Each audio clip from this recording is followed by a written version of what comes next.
Well, hello, I'm James Holland, and welcome to We Have Ways of Making You Talk. I haven't got Al with me at the moment, but I have got Dr. Peter Johnston from the National Army Museum.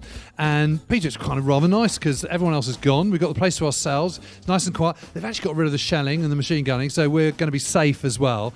And I'm looking at this extraordinary collection of mostly small arms suspended by wires all together. I mean, it's like a sort of piece of modern art all in itself, but some incredible weapons here, and lots that I recognise, but lots that I don't.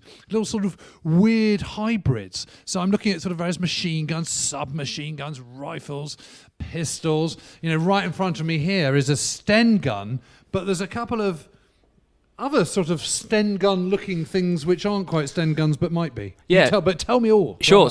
I've never seen them before. So this one right in front of you here, this is the Owen, which is an Australian. Is this the one with the two grips? This is the one with two grips, and can you see it's painted in the jungle, camouflage. Now, when the Second World War began, Australia didn't have any kind of indigenous weapons manufacturer. They just used British weapons. And so obviously with the Japanese advance through the Pacific, they needed to accelerate this. They had some in development, but they weren't particularly good. So the first one they bring out is actually the Austin, which is up there. Which, do you see how similar it is to the Sten? Yes. It's got the same sort of main body and breech and sort of trigger, really. And the side magazine. And the actual kind of barrel of it is the same, isn't it? But it's got two grips. It had some improvements, but also all of the same problems in many ways. It was pretty unreliable. It would jam. It didn't tend to fare particularly well in the jungle. Now, obviously, in the jungle, it's all very well and good having rifles and that sort of thing. But the longer and the bigger rifles tended to be a bit more unwieldy when you're fighting a much closer quarter. Yes. So you actually have a prioritisation of some of these weapons. So the Thompson, for example, came into its own again, particularly in the jungles of Burma. Sure, but you just go back. So this is the Austin. You say. Okay, right. So this Austin, but that's also looks to me like it's got an MP40 stock. That's exactly right. Is that what it is? It's exactly what it is, because the Australians looked at it and thought, well, the original Sten didn't like the stock, didn't like the fact it didn't have a proper grip. It was a pretty, it was a very functional and mass-produced weapon designed for a period where functional and mass-produced things were very much necessary, and so that's what they brought in. And then actually, it's what then develops onto the later Owen, which has the top-fed machine gun, top-fed magazine. It's got a magazine coming out the top, which is quite rare, actually. Obviously, because you're not going to be able to see down the sights and all that sort of thing. But this is actually incredibly robust. It's very popular, and it actually continues to be used by the Australians well into the 1960s. No way. Yeah, so it really does last. Do you see up above it as well? Do you see this particular strange weapon directly above it there? Looks sort of half Beretta, half something else. That's a silent Sten. So that was. Is it? Okay. Yeah. So that is still basically a Sten. It's got a wooden butt, got a grip. And then the whopping great silencer. And the whopping great silencer, again, the idea about, obviously what you see more in the Second World War is the special forces, the incursions, the commandos, obviously the SOE as well. And it's this idea about giving greater firepower, but without necessarily sacrificing positions and things like that, and so maintaining noise. Now, so they build it with a silencer, and that's this webbing wrapped around it, designed to basically suppress the muzzle flash, and prevent that going out. Now, the only problem with that is, as you can see, it's material. It's going to catch fire, right? It's only going to burn through pretty quickly, which is why actually the British begin to drive forward and develop the Delisle carbine, which is that one you can see up there hanging from the top. Do you see? With a really broad barrel. Yeah, I do. Now, it looks almost a bit like a shotgun, doesn't it? But actually, or blunderbuss, or a bit of it. Yeah, exactly.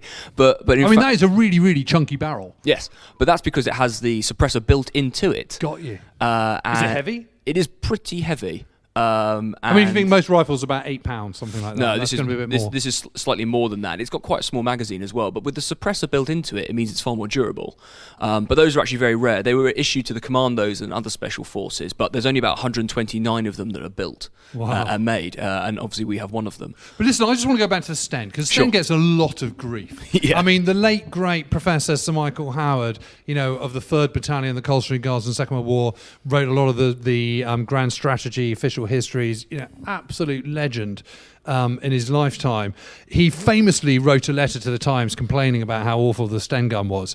I mean, was it that bad? I mean, it seemed all right to me. I mean, it's rough and ready, and you want rough and ready guns because then you've got more room for manoeuvre. I mean, real precision weapons, the problem with real precision weapons is they then jam because there's no slack whatsoever. So what you lose in accuracy, you gain in robustness, and that's the whole point of the PPSH, isn't it? Yeah, absolutely. But also the Russian submachine gun. I mean, don't forget that there's actually. It's rough and ready, but also it can be mass produced very quickly. Yeah, that's been turned out by 7 man-hours, I mean. Yeah, something like that. It's basically turned out one that's got a metal a turning tool. That is effectively the crossbar of a bike. Raleigh make these in their factory. Is that so? That's amazing. That's essentially what it is with a firing pin put in it. But the problem with it is you've got this magazine. It comes out the side and it's got two parallel chambers that then there's a spring that enables them to be fed one at a time, and that just leads to jamming. Is that the fundamental problem? Yes. It's one of no safety mechanism. It's one of the problems. The later versions have a safety mechanism, right, but it's liable to slip through it. It's simply a button that you push through to hold it. I mean, if you ever get one and you're ever holding one, well, I've got one in my study actually, but it's deactivated, so I can't really test it.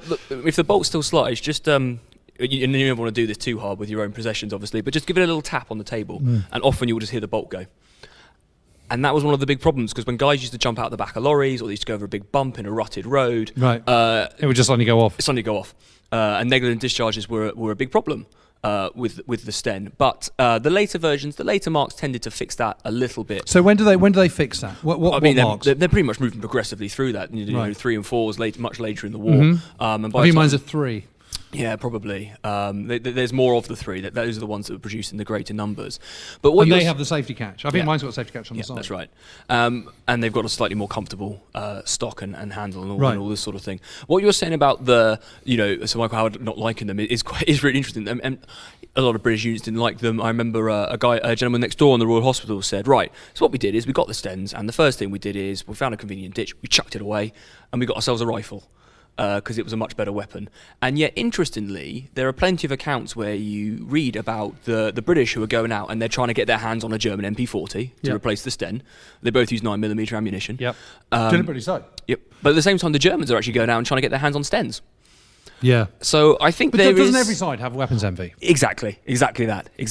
Very few are able to sort of really maximise it, and everyone sort of goes, "Oh, we really want to lay our hands on that bit of kit." I think you look at the same time. There's some very iconic weapons that each side holds on to. The American M1 or something like that. But then if you think about the M1 carbine in Europe, that is absolutely detested, because it's perceived that it has no stopping power. Yeah.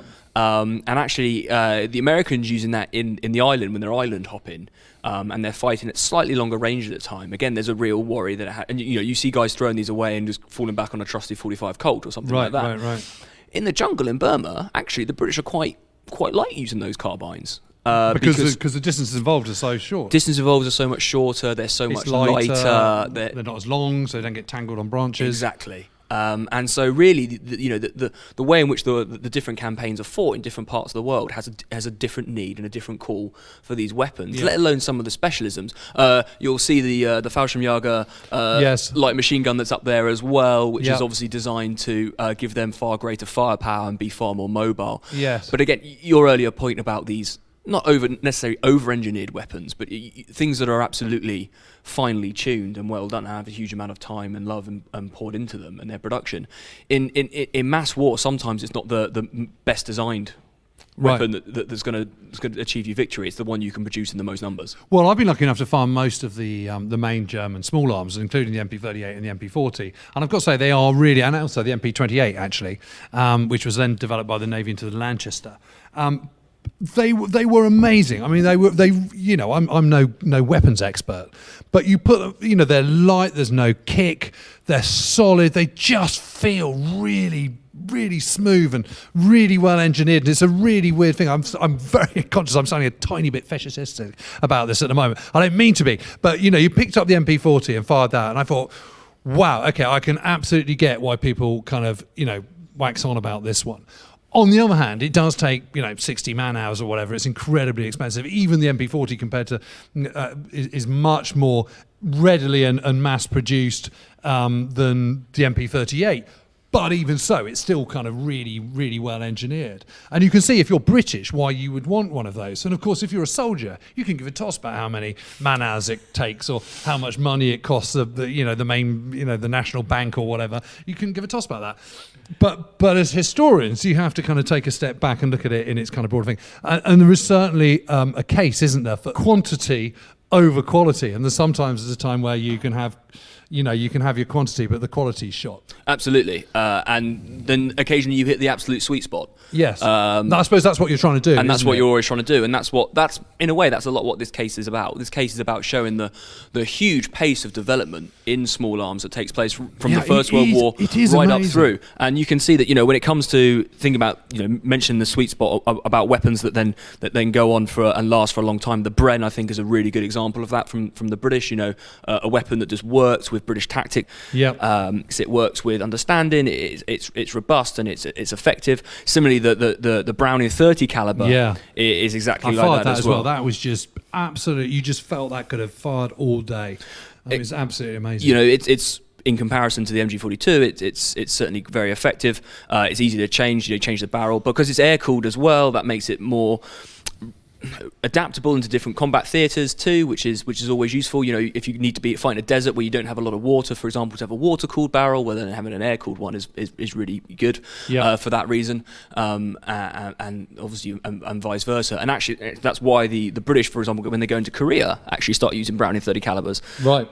Because obviously it's very dry in Korea in the summer, there's not a lot of water, and then when it's very cold in the winter, the water would freeze that you had. Sure. So having an air-cooled weapon is really useful, and that's what they do. And actually, a lot of these weapons that are pioneered and driven and introduced in the Second World War go on to serve for much longer after it as well. As much as anything, because I think they're produced in such large numbers that there's no need to continue developing anything else until invariably the technology changes. But things like the long range desert group.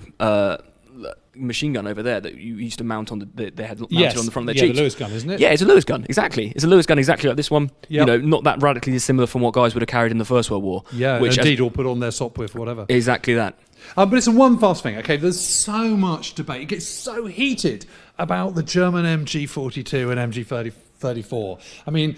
You can read in books where it says, surely the preeminent small arms of the Second World War and all the rest of it. And I remember saying this to Lieutenant Colonel John Starling at Shrivenham, who had the small arms unit there, and him just turning on me and deconstructing that argument just like that and pointing out that the rate of fire, was great in initial engagement, but came with all sorts of problems of overheating and all the rest of it. But then there are other arguments that are saying, no, it's the right weapon for the tactical construct of the group of the squad, the section, the 10-man infantry section in a German infantry unit.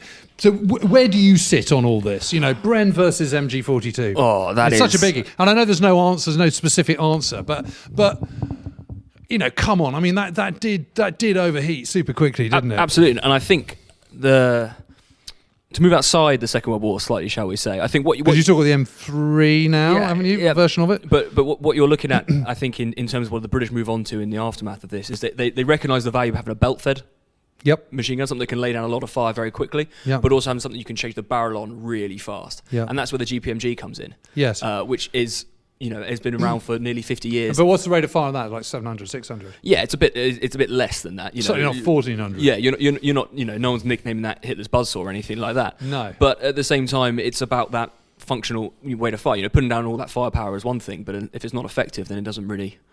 But what I've never quite got my head around is what is it about the construct of the German section stroke squad stroke grouper, as they called it, compared to a British 10-man section? What is it that's different about the way the German section is constructed that means the MG42 is absolutely brilliant for it, whereas a Bren wouldn't be? I think perhaps it's a question of tactics and doctrine and culture in those units.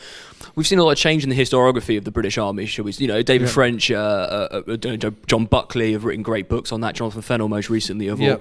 Suddenly the idea that the British Army was not very good in the Second World War and really sort of just hang on in there, and that's now passed, and we've had a much more honest appraisal about what is quite an effective fighting machine. But throughout that, there still is very much mentality of let the metal do the work.